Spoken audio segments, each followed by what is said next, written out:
Hello and welcome to our first ever podcast.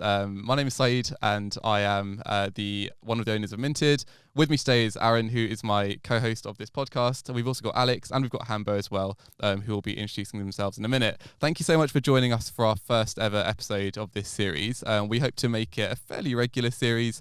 Not too sure how often we're going to do it, but what we're going to try and do with this series is to cover loads of different aspects of NFTs, other things within the Web3 space, and hopefully invite a plethora of different guests every time we do it so that you can get different insights as to the different aspects of DeFi and Web3 and NFTs. So without further ado, what I'm going to do, I'm just going to quickly pass over to Arran. He's going to introduce himself and then we're going to go through everyone else. So I'm Arran, I'm owner of First to Notify. We'll be co-hosting this with Syed. Let's get into it. We'll first of all introduce Alex and then Hambo. Hi, I'm Alex. I'm also in First to Notify. I run a car sales business as well. So obviously NFTs are a bit of a part-time thing for me. Yep. I'm Hambo, and I'm part of First to Notify. I started doing NFTs when Arran did, actually, same time as you, wasn't it? Yeah. It was actually, we first started on the currency drop, the Damien Hirst one. Because we both actually previously sold a couple of his physical paintings. Yeah. And then this piece came out as called the currency. And I must admit, we were very hesitant at first. We sort of thought, surely it's not going to be worth much. There being 10,000 of them, which for a physical piece is, wild. I didn't even know what an NFT was. No, I mean, nor did I. I saw the email and like what you sent me. I was like, what's an NFT? Like, no way. Yeah. Yeah. And then, a month later, lives changed. Yeah, no, that was amazing. I mean, I remember I entered, I don't know, a few hundred times, and my logic was like, if I enter a few hundred times and I win like 100, these are probably not very good. Yeah. But if I win like 5 or 6, they're probably quite good. Anyway, I ended up getting like 10, and you got a few as well, and yeah. So how did that first drop happen then? Were you like emailed from the Damien Hirst? Yeah, so I bought something from Heine before Henny, I think it's pronounced, which is like a art sort of gallery, and they are linked with Damien Hirst. I believe he has an investment in it, but I'm not too sure. And they had released all his other stuff in past. We'd done the Virtues through Hit Them, and a couple of other bits, and then they released the currency, and they sent you an email basically being like, there's a new Discord where Damien Hirst had bring out an NFT. In fact, they did it really well, actually. It was super professional, and they had like Mike Carney speaking about it. They did a few YouTube videos on the currency, the idea of it being like non-fungible. I think because it was still quite early in the scene, they had to like take you from never installing MetaMask before to like buying and selling an NFT on OpenSea. So it was quite You even had to transfer it from Palm Network to that. Yeah, that was a ball ache. Especially so it really was very early days. And we've never even looked at MetaMask before. Yeah. Now it's just like transferring it across network. Yeah, and then I was in Greece, and like Dad was on a boat, and I was like calling my dad. I was like, Dad, can you please I need this passphrase now. Like, I was like, because we had to, and then we got it, and finally I remember there was one time I was on the beach windsurfing.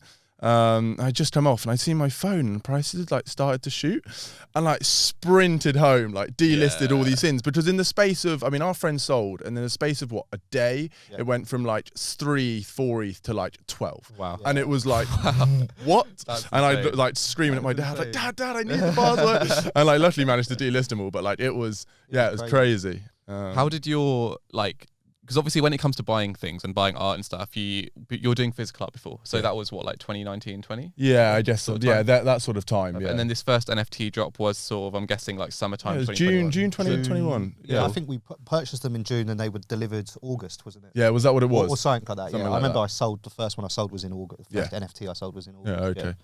So it's... Yeah, that was amazing. And then it was a risk, like at the time. Yeah, it was. It felt huge. I remember we were talking about it, and we weren't sure if we were going to get them all. And what just made you want to do it as well? And and sold my house. And then I don't know. I believe anything Arran says. I was like, yeah, do it. You have a lot of faith in this guy. Maybe a bit too much. Yeah.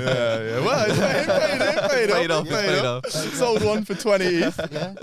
Good for you. Yeah. So how did you go from finding out about this to having faith enough in the whole concept of an NFT to put that much down at especially for yourself, where you had a lot going on in your own personal life? How did you go and cross that line? I don't actually know. Really. Like, it's hard to explain. Do you think the physical side of it had a big effect? Yeah. I mean, it was a bit of a I guess looking at it, it's Damien Hirst. You can burn for the physical.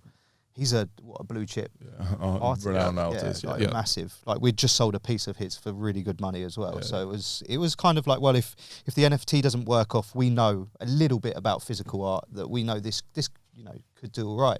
That definitely helped. And also having a girlfriend that just said, yeah, go spend the money. Yeah, that's fair enough. Yeah, exactly. Quite lucky then, I mean, really. it probably helped that in some ways. It probably helped that I sold that. We just had a house sale because we had a little bit of extra money. So cushion, yeah. Yeah, I think the fact it was backed by a physical was really nice and definitely gave me confidence going into the NFT market, because I was like, okay, well, it's only $2,500 and you can't buy a hand-signed Damien Hirst for $2,500. So like worst comes to worst, I pay for $100, $200, whatever it was, to transfer it to a physical, and I sell it as a physical. Yep. Like that was sort of, and I was like, there's no way a hand-signed Damien Hirst is going for less. And what are they now in auction? For these ones, I think they're like 18, 20 grand. Wow. Okay. They're actually being slowly capped priced by the NFT. That's actually slowing down the growth rate of the physical pieces now. Yeah, physical ones are actually worth more. I wish I hadn't sold. I sold one recently for You always said that might happen. Yeah. Well, that was only from. So I've got a friend called Dad, is a really big art dealer, which is sort of how we got into it. And yeah, he was always saying like, at some point the physicals, because that he also hates NFTs, so that's a different topic. But yeah. So that's how we got into it. How did you get into it, Alex? Well, obviously you guys had a bit of a head start on me. I got into it because I saw a couple of big success posts, mainly from you, Hambo. You obviously sold your Damien Hirst currency NFT, and it was quite a lot of money. So It was. I thought, I fancy a little bit of this. So yeah, I mean, I see a lot of other guys, obviously on First to Notify as well, getting into it. So I thought, now I've got to try and have some of it myself, really. It's been going okay so far. Obviously, I don't get quite as much time as some of you guys, but yeah, it's going okay. Yeah, that's quite interesting. How do you find it balances between full-time work, obviously owning your own company, and then it is a bit of a struggle sometimes, but you just got to try and balance it, I guess. Obviously, some days I'm not as busy, so I can be on Discord. I can do. The thing is, things like some projects nowadays, you have to be constantly active. To be able to get whitelist. So sometimes I can't afford to be on there 12 hours a day, chatting every 2 minutes. There was a project called Metasaurs quite a few months back, and I was actually at a wedding reception with my other half. And constantly all night, I was had my phone out and chatting every 2 minutes because you had to get to level 20. At a wedding reception, this guy's to be able to get to whitelist. So obviously she wasn't very happy with me, but I was obviously I was trying to explain to her, that this is going to make us quite a bit of money. Was it your wedding? No. Down the aisle. Sorry, I've got to get my one message a minute to get XP. No, it was one of her family members. But yeah, makes it so much better. yeah. So obviously, I was trying to explain to her, obviously, look, this is going to make us quite a decent amount of money. So, And it did. And yeah, well, I actually still got it, to be honest. Of course you did. Well, we sold ours for I think one of my friends sold his for 0.7, and I think it's now around like 0.1, 0.2. So it's still a profit, but I've held that, and I've also minted a couple of other things that they've brought out since. But just an example. So so to answer your question, sometimes it's okay, but obviously when I'm really busy, I don't really have the time to do it. So. Yeah. You do really well though. Like you seem to always. It's because I tend to do my cars and everything else during the day. Yeah. And then in the evening I will go on Discord. So I will sit there on my laptop for 3 or 4 hours in the evening, which again doesn't please my missus, obviously. But we are trying to save for a house, so it's all kind of going towards that. And she's kind of getting the hang of of why I do it. But obviously at the same time it kind of puts a bit of a stress on our relationship. But it's all kind of for the greater good, really. So. And obviously I like it, I like chatting to you guys. It's like a community, really. So Nice, yeah, exactly. Yeah, I mean, I think it's interesting, like trying to fit it in around work is obviously hard, but due to the time difference, usually it's American time. So like being an evening for us, I think is super convenient. I know a lot of people get home from work and then spend their evening drops and stuff are all like 6, 7, 8, 9, 10 basically. Which means, you can actually in UK have a full-time job, and then come home. If you were just choosing to only do it for like public mints or something, actually it wouldn't cause too much stress on your time. It's the whitelist grinding when they're like, engagement or get to this level or whatever. That's what I've been doing really, is just trying to get whitelist for everything, because then that way I'm not having to spend so much on gas. And then you get then the 24 hours normally to be able to mint something or look at it and see, is it going to do well? Is the floor price good or not? And then if it's not, then you tend not to mint. Yeah, I think that's quite an interesting thing for like people starting out. So like the whitelist, obviously, which we discussed last time, the easiest way. But for example, there was one yesterday called Satoshi, and I didn't mint at the start because you had 24 hours, so super relaxed. And they started and they were like 0.1, retail was 0.07, and then 0.11 was like on OpenSea. And I was like, well, I'm not going to mint yet. I'll see what volume happens. And within about 40 minutes, an hour, they were crazy. They were 0.2. Wow. And that's then big increase. Yeah, that's big all increase. within the pre-mint. Yeah, all within the pre-mint Really? phase. Wow. And then they went up to I sold 2 at 0.24, and then they dipped a bit and then sort of came back up to about 0.2. And they're steady now, which is 3x, and it was really easy actually. It was like 15 invites, and I can't remember level 8 or something. I brought an account with whitelist on. Did you? What did you pay out of interest? $50. Great. So That's amazing. I can't bring myself to doing the grind. No. I did it. I've tried, I did it with Goonies. I grinded to level 15, first time I've ever done it. And then they cancelled leveling for whitelist. And I was like, that is just like, it takes a The problem minute. is people bought it, don't they? So Well, on that note, Overseer is actually bringing out a new module, which is AI. So like if someone @s you, it like replies stuff, or like if someone says like good morning, it will reply being like, hey, good morning mate, how are you? And like it has a certain amount of like artificial intelligence to like read the last 10 messages and then respond back based on them. And that allows you to for someone who's not as interested in grinding that sort of thing, and you've got other commitments and stuff to do, like you don't want to be sat there all day doing it. I think one thing that a lot of the time you see on NFT Twitter especially is people are talking about NFTs like it's their full-time job, and I understand for some people it is, like this guy, but for a lot of like normal people it's not. Like people are just going to work, they're coming back, they got kids, you got families, you got mortgages to pay, and you haven't got all those hours to spend grinding out on a project which may or may not be worth your time. Sometimes, and the conversation isn't real. No, exactly. So I don't care. That's awful.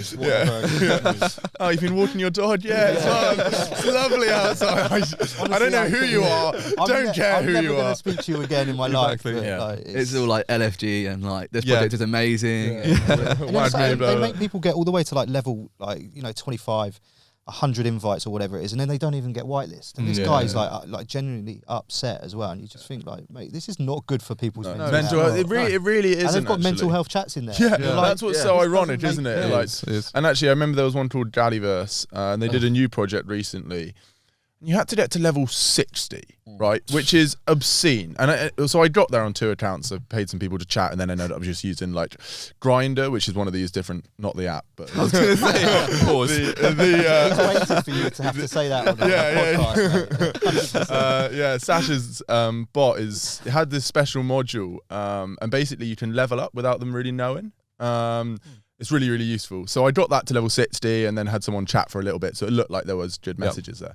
And then anyway, so yes, going, hi, got my account to level 60. They were like, sorry, we've actually decided to stop this now. No announcement, nothing, just, crazy. And I was like, okay, well, if I'd have chatted, I would now be I was still pretty annoyed, but like, oh my God, if you'd have actually spent, hours getting a couple of accounts to that level, like. Not hours, like levels. Those days, days. Like, it took me 2 days on Satoshi, obviously not like every single hour of the day, but like, probably 4 or 5 hours constantly trying to get to level 8. So I can't imagine what level 60 would be like. The bot was slightly different. So I think it's like level 35 on me, but still like it's, ridiculous. It's stupid. A ridiculous level, isn't it? But there is a sort of shift in meta, isn't there, at the minute? I mean, people have been complaining about it, and I did this Spaces last week with Sniper and Jello, and we discussed this. We're saying this is not a sustainable model because you've got your conversations. As soon as the mint finishes, like the server's dead. Yeah, that's it. It's like a graveyard. It's not real. It's pointless. That's what's interesting actually, and I think we're going to see a big trend, or we already are seeing a big trend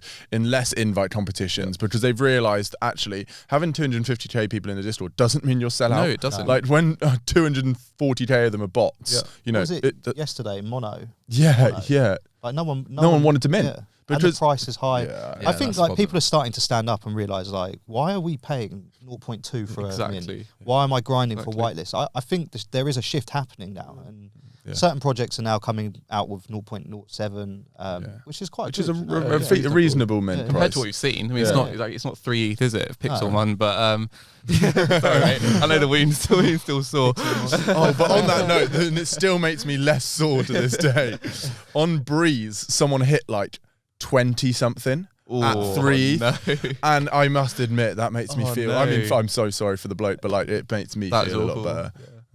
That's all right. I'm gonna pack Kevin. So yeah, I'm sure you are. That's the big up Kevin. In fact, I might send it to you. Because I think we should all do if that. Alex can just open all of it, you get so lucky. Can you do that? Send unhatched egg? Yeah, sure. Yeah, send it all to me. Great, yeah. But if it's not a Kevin, you're paying. Yeah, you're paying the free. Yeah, that's fine by me. Yeah, because I've got free in my back pocket. I hold too many NFTs to have free in my wallet. Well, don't we all? I feel like having liquid ETH right now, especially in a bull run, which we just saw when ETH go. Well, we tend to see ETH goes down and then NFTs go up. That's sort of been like how it's been recently. But I mean, we're sort of entering or potentially entering a bear market. And we briefly discussed this yesterday, didn't we? Yeah. And it's interesting because a lot of the sort of like the mid-tier projects are projects that are sort of floating between 0.5 to sort of like 3 ETH. They're taking the biggest hits right now, and I don't know if you've looked at the markets. If you go on the collections like by the last 24 hours on OpenSea, you'll see everything's basically red except for like the blue chips, which are sort of just stable. But yeah, I mean, what do you think is going to happen if we do enter a bear market, which we may well do? I mean, yesterday crypto had a massive pump. Yeah. Given everything going on in Russia as well, like you know, it's trying to. Because actually, prior to this, I think prior to the Russia and Ukraine, we just started to see crypto come up, I think. Like it started to look a bit stronger. It looked like it was going to, and obviously then it tanked. But I was quite surprised about is within 24 hours, the market had completely corrected to where it was. It was higher. It was higher even. Yeah, it would like bounce down, and I was like, ooh, because we all spoke about, should we sell some? You know, what happens if this goes on for, 6 months, a year, and in which case there's obviously going to be a big downturn. People invest in gold or real art or whatever. Exactly.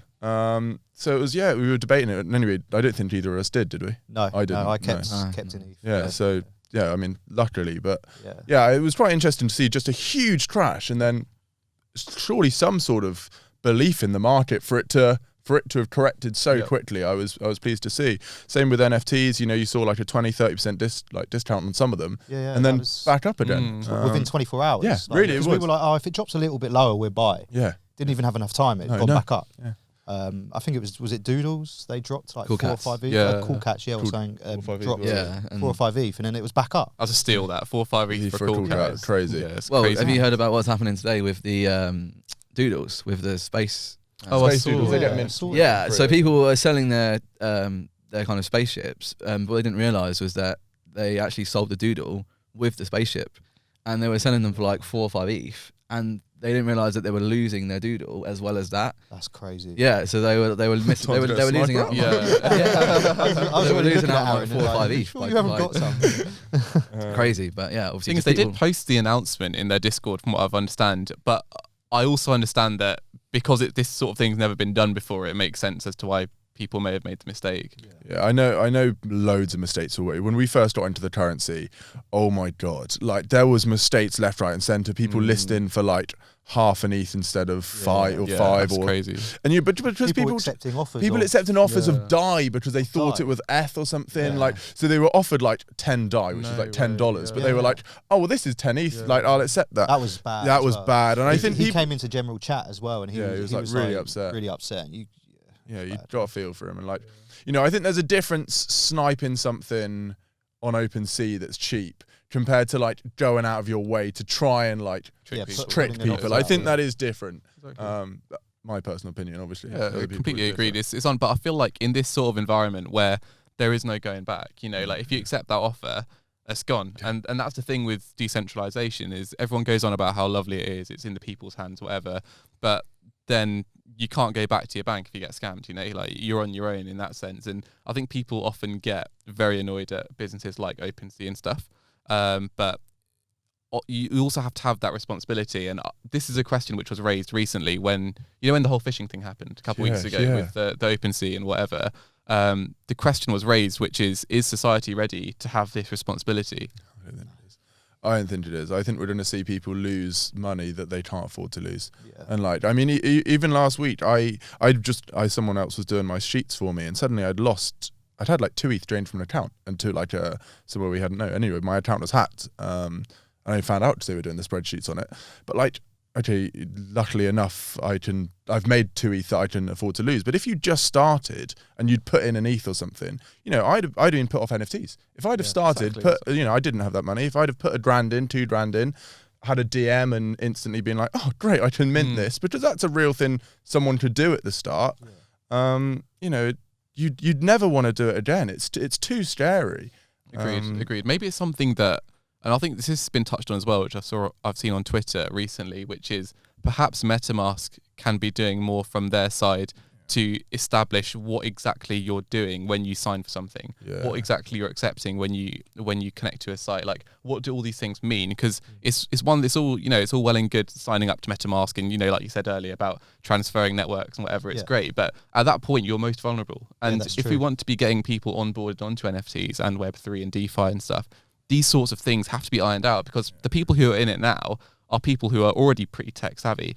Imagine people who are not tech savvy. Simplify it. Exactly. It's got to be simplified. It's got to be so easy, because otherwise it won't happen. No. It's got to be like you pick up your phone and you can only get onto it, and like instantly, if you want to send it to a mate, you send it to a mate. And if it goes wrong, there's got to be some fallback. Like, the thing is, it's really hard because technically there might end up being like crypto insurances or like someone you sign up to. I don't know, like I can imagine that, but it's hard because what's the proof if I had, let's say, 10 ETH in a wallet and I say, oh well, this was drained last night at 4 a.m, but I've just sent it to a friend. Like there's no, I don't understand, because I was trying to think of like, that's surely an amazing model if you could make an insurance business for crypto. But I just feel like because of the fact it's decentralized, it's too, I mean, obviously you can track it on Etherstand and stuff, but like it's too easy to just send it to someone else and be like, oh well, Exactly. I got hacked or whatever. There's software for it. There's software for distributing ETH. It's like that. It's like that. What was that? It's that big scam. Do you remember? It was in the news recently where that influencer was part of it or something. Oh, really? It was like a big Bitcoin scam which happened in 2019. Yeah. Did you see that? Yeah. And they used a software to basically mass distribute that Bitcoin into like 100 or 1,000 different wallets.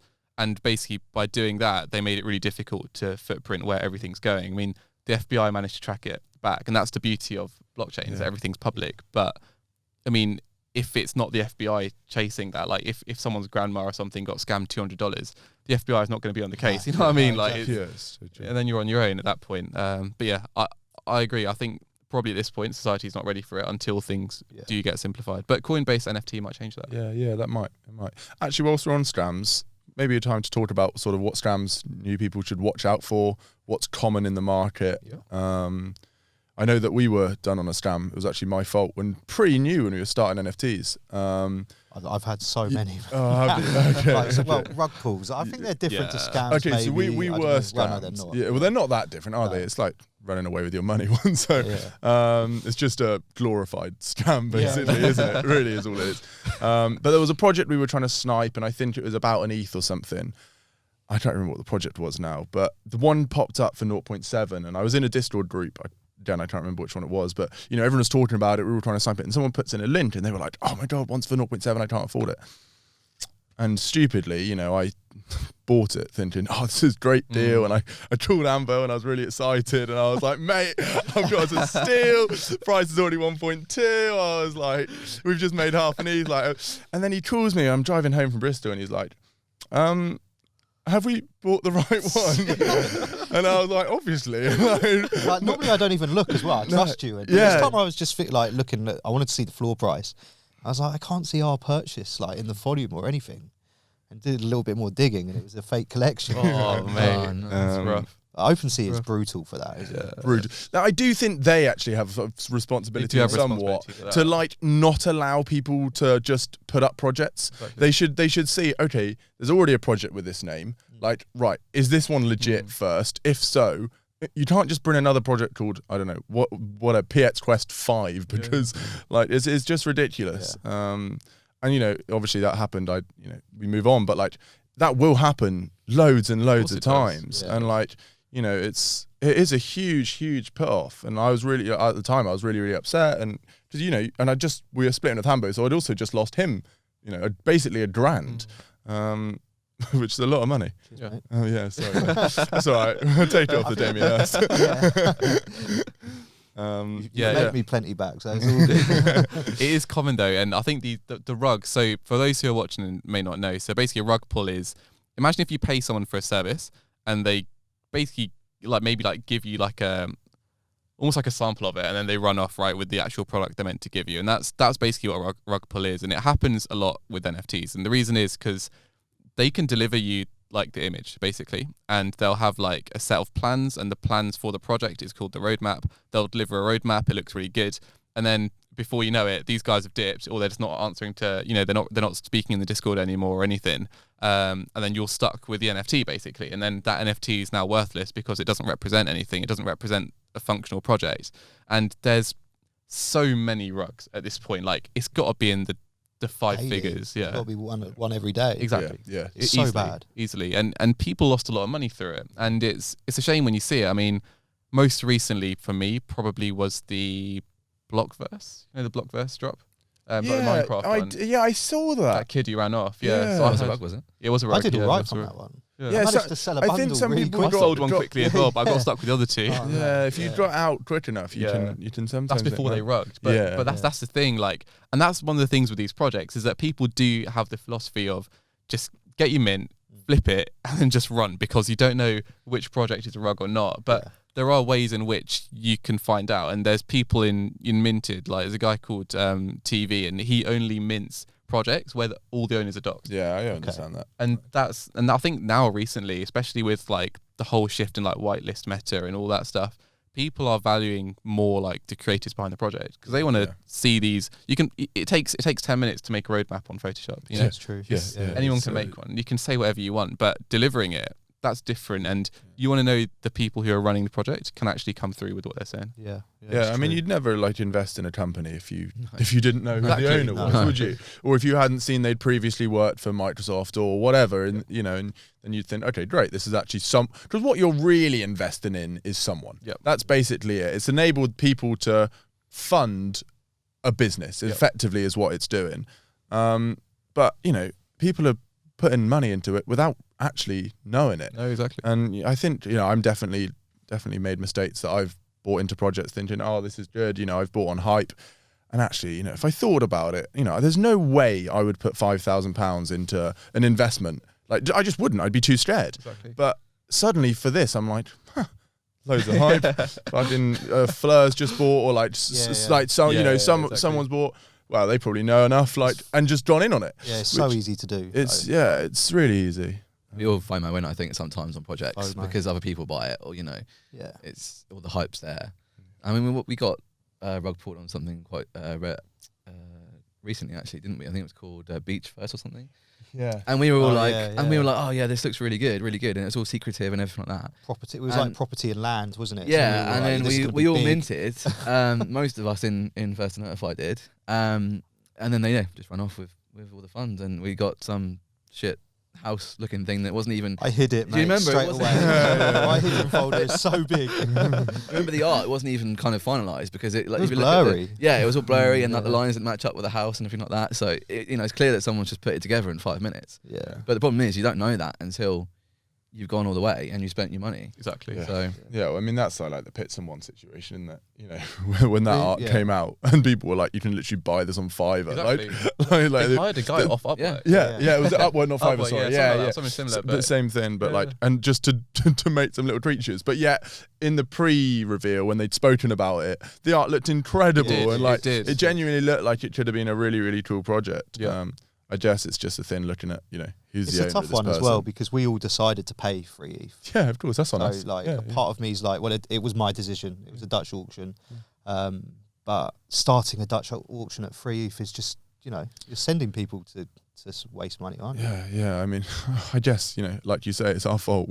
We bought it at that thinking we were going to an sell it extent, for you're more. right, but also like the project owner does have the responsibility to come through. I mean, they gave you that artwork, and you thought you were The buying reason something. why we spent free ETH Yeah, it was we because saw of that, what he- yeah. you Exactly. are right. Everyone yeah. thought that, and Yeah. so I think it's probably a little bit harsh on yourself to think that it's completely on yourself. You know, I think there's certain projects where art's like not revealed. There's like no teasers, teams completely undoxed, absolutely no roadmap, nothing, and then people go and mint it, and then you're like, okay, fair enough, you got rugged. Like, but this is different, you know. It's true, yeah. But I think a lot of projects with this sort of similar build up, with sort of over 100,000 followers, like, you know, 6 figures of Discord members, for example, that sort of thing, and then they come to the mint.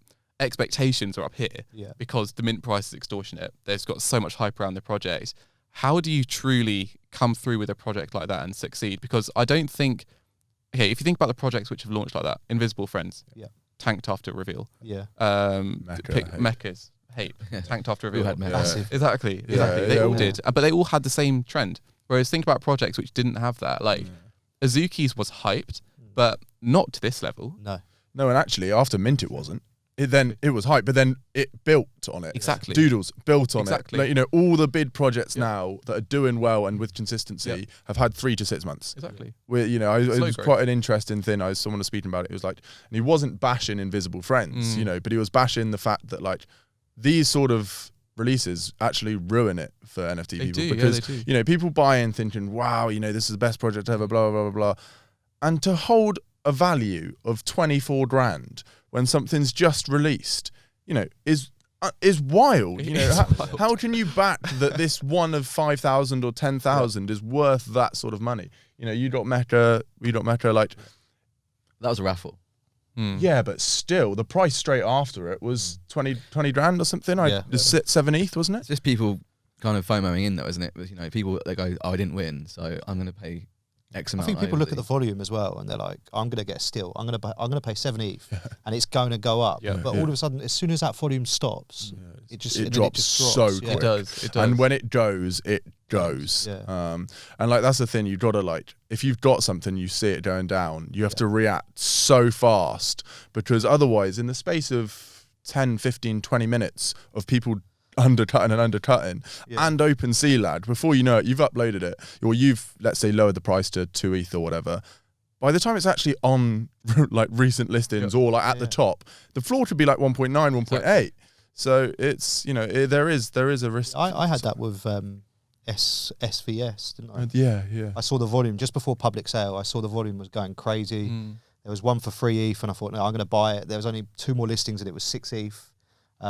Brought it, and then by the time the transaction went through and it like public had started, and it was all the way down to 1 ETH. I was like, no, 3 ETH. Down to 1 ETH within literally 5 minutes. It's devastating, isn't it? It is, yeah. Devastating. That was my own fault as well. Looking back, I'm still quite new to the whole NFT space.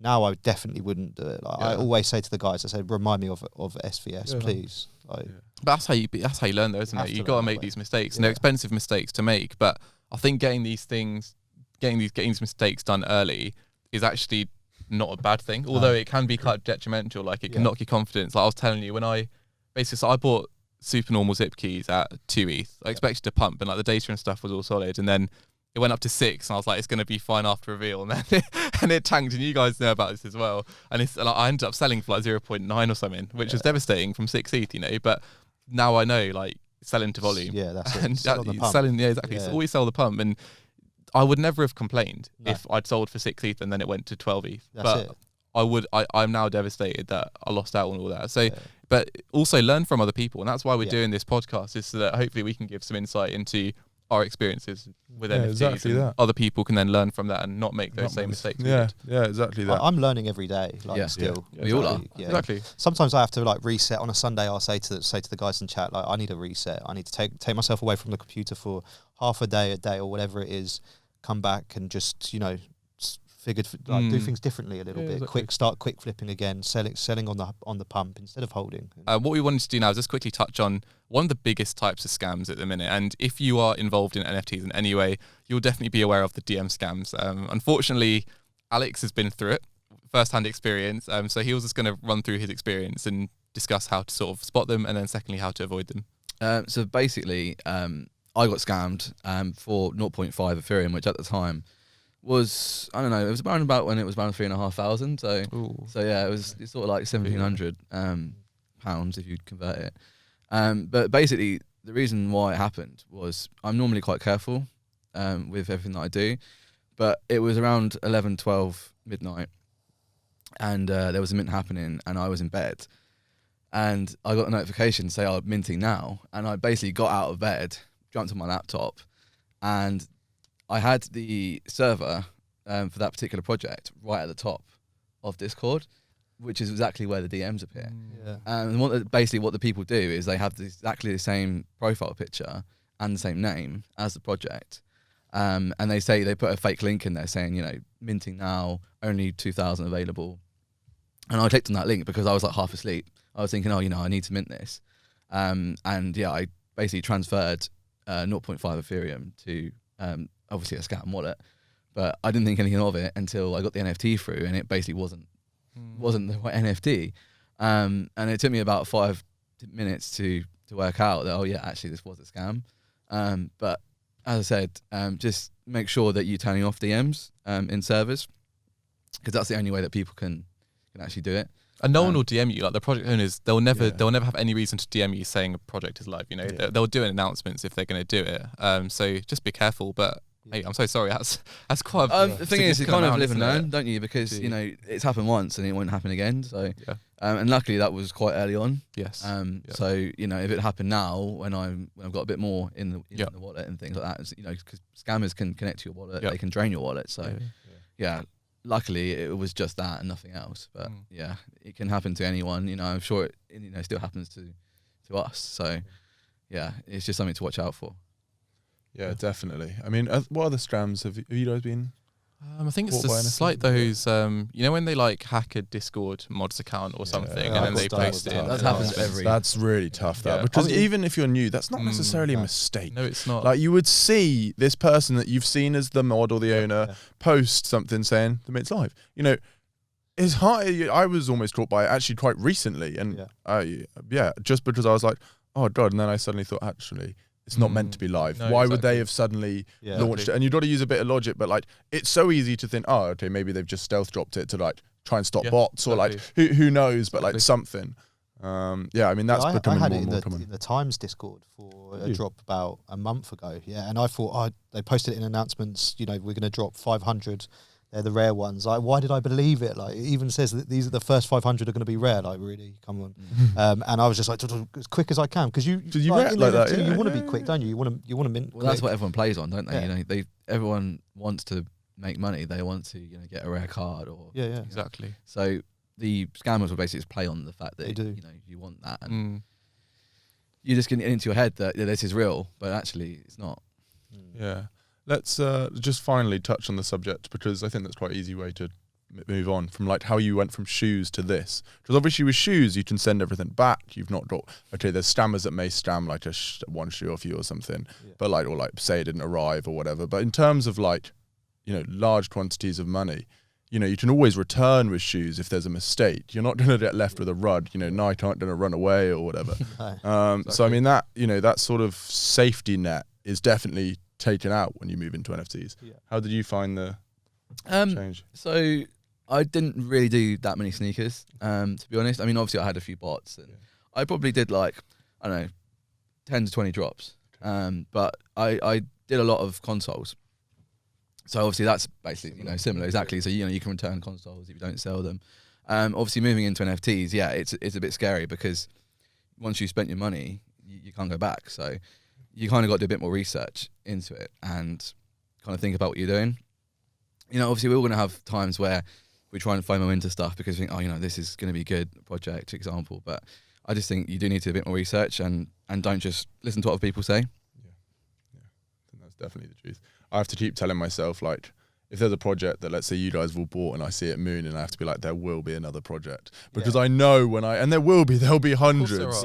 So like, I don't need to buy this one. I'd already be buying like 0.1 higher or whatever. And like, sometimes that's the difference of like, actually you could have maybe cashed out and broken even, or now it's dropped and now you're going to lose that 0.1 plus fees, plus gas, plus everything else.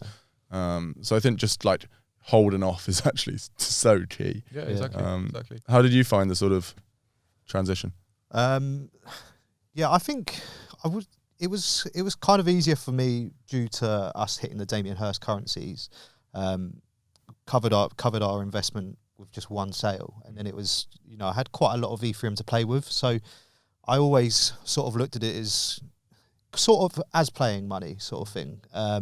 But it was quite scary. But like we dive into things like we were like. Same with consoles and stuff. We were up until 4 o'clock in the morning on Argos, and I think we had like 200 PlayStations and stuff. Like we always sort of just go for it, and it was good. It was good to do it alongside you. We were learning about really NFTs nice actually, because we could talk, because we were learning at the same time. Yeah. So we could just like constantly talk to each other and like be like, oh, it's all right, or like if one of us made a mistake, like it was nice because you always had like the other one to like learn with. Yeah, actually. Yeah, but I mean, it's been life-changing for me. Like, being honest, it's been life-changing. There's no way, like, I could come out of NFTs right now. Like, I love it too much. Like, I can see the potential. I need to calm down sometimes and not, not rush. Like, what I've done in nearly a year, it's just, it would have taken me 5-6 years full-time work to achieve, and I've got to keep on telling myself that. And, it's easy to get carried away, especially when you're doing it with friends. Like there's a group of us, and we're all chatting away. We're on voice talk, and it's good fun, but it's dangerous. But the potential there to earn some very nice money is life changing money. Like people, I've seen people in Discords that have sold something, and that's their life change. Young guys, 16-year-olds, and you just think, wow, like honestly, this is transition was easy. Nice. Well, I'm pleased. Yeah. No, I think that's it. Like obviously, when you see it from an outside's perspective, it's either a scam or people are making millions. There's sort of no in between, which there definitely is. And like, although obviously the potential to make money is incredible, people do need to know that like the potential to lose money is very strong as well. Like some of my friends that aren't into it, they will say, "Oh, you're making easy money," but actually, we spend a lot of time researching, a lot of time up, like 24/7 on the computer. Sometimes, like I'm sometimes up till 2 in the morning. And then go for a normal job in the morning. Yeah. So it's very and tiring. Also risking a lot. You are risking a lot. You're risking massive amounts. Hell of a lot. Yeah, I think and it is. That's the thing. It is scary actually sometimes. And like you say, when you say you're not doing a lot, or people say you're not doing a lot, I do sometimes think that. And like, I think to make this sort of money, you're not doing much. But like, you actually are doing a lot. Like you are up till, if the drop's at 4 a.m, like you're up at 4 a.m. And if it's a Dutch auction then till 7, you're up from 4 till 7 or whatever it is. And like you say, to make money, you are risking big amounts of money that if you had a normal job, you'd go and you take your money and you leave. You don't do it on a Tuesday and they say you can make 5 days worth today or you lose the next 3 weeks. Exactly. Like that doesn't happen. Exactly. So, that's the risk where, that's where the money comes from. Without that risk, you get paid to make a very difficult set of decisions. Yeah. And with that comes good pay, but you also have that risk of losing it all as well. And by making those really good quality decisions and having the stress that comes along with it, because we've all been in those situations where we've been at the computer screen and we're just looking at the screen, just praying that this project goes up, and you see it trickling down. You're thinking, should I hold? Should I sell? Like, what do I do? But this is the reality of it, and you hear about all these successful stories about people making